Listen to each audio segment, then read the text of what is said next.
लड़की ने high salary नौकरी पाई जिसमें रोज 10,000 से ज्यादा कमाती है। उसे सिर्फ कपड़े उतारकर बिस्तर पर लेटना होता है और इसके बदले उसे रकम मिलती है। लेकिन हर बार सोने से पहले लड़की को नींद की गोली लेनी होती है। उसे पता नहीं चलता कि उसके पास कौन आया, लेकिन फिर भी उसे ये नौकरी पसंद है क्योंकि उसे पैसों की जरूरत है। लड़की का नाम शियाओलान है। वह एक कॉलेज की दूसरी साल की छात्रा है। उसकी माँ की उसके जन्म के समय ही डिलीवरी के दौरान मौत हो गई थी और उसके पिता तो शराबी हैं, जिन्होंने कभी उसकी परवाह नहीं की, यहाँ तक कि वे रोज उससे शराब के लिए पैसे भी मांगते हैं। घर की खराब आर्थिक हालत के कारण उसे कॉलेज की पढ़ाई के लिए लोन लेना पड़ा।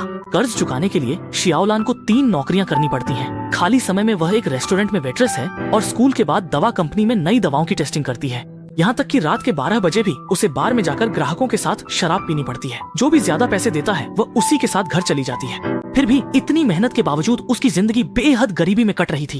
भारी किराए का बोझ उसे सांस तक नहीं लेने देता था। घर से निकाले जाने से बचने के लिए उसने किराए के घर के सारे घरेलू काम खुद ही संभाल लिए, जिससे उसकी नींद का समय केवल 2 घंटे रह गया। इतनी कठिन जिंदगी के बावजूद उसने हार नहीं मानी, क्योंकि वह अपने बॉयफ्रेंड से बहुत प्यार करती थी। बस उसके साथ रहने से ही उसके चेहरे पर मुस्कान आ जाती थी। दोनों भविष्य की बातें करते और रोमांटिक शादी का सपना देखते थे।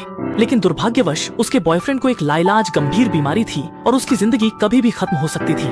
अपने बॉयफ्रेंड का इलाज कराने के लिए शाओलान ने दिन रात काम ढूंढना शुरू कर दिया। एक दिन उसने अखबार में एक हाई सैलरी वाली नौकरी का विज्ञापन देखा, जिससे वो बहुत उत्साहित हो गई और तुरंत फोन किया। सामने वाले ने उसे इंटरव्यू के लिए स्कर्ट पहनकर आने को कहा। अपने बॉयफ्रेंड के लिए उसने अपनी सबसे पसंदीदा फूलों वाली ड्रेस पहन ली। जैसे ही शाओलान अंदर गई, घर की भव्यता देखकर उसकी आंखें खुली की खुली रह गईं। एक अमीर महिला ने उसे बताया कि इस नौकरी की मांगे बहुत हैं। न सिर्फ त्वचा गोरी और चिकनी होनी चाहिए, बल्कि शरीर पर कोई निशान नहीं होना चाहिए। उसने शाओलान को कपड़े उतारकर जांचने को कहा और पाया कि शाओलान सचमुच बेदाग है। उसकी नाजुक और मुलायम त्वचा देखकर वह खुद भी हैरान रह गई। उसने शाओलान को काम के बारे में बताया। बस सेक्सी नाइट ड्रेस पहनकर बिस्तर पर सोना है और काम पूरा हो जाएगा। उसने शाओलान को यह भी भरोसा दिलाया कि कोई भी अनुचित बात बिल्कुल नहीं होगी। शाओलान ने कहा कि अगर कुछ हो भी जाए तो भी उसे कोई खास फर्क नहीं पड़ेगा। जाते समय अमीर महिला ने शाओलान को समझाया कि अगर वह उसके साथ अच्छे से काम करे तो 1 साल के भीतर बंगला खरीदने की गारंटी है। शाओलान यह सुनकर संतुष्ट होकर चली गई। काम को और बेहतर करने के लिए वह रेस्तरां गई और अपने पैरों की मृत त्वचा को घिसकर साफ किया। जल्द ही शाओलान को अमीर महिला का फोन आ गया। वह सेक्सी कपड़े पहनकर बंगले में पहुंची और अपना पहला काम शुरू किया।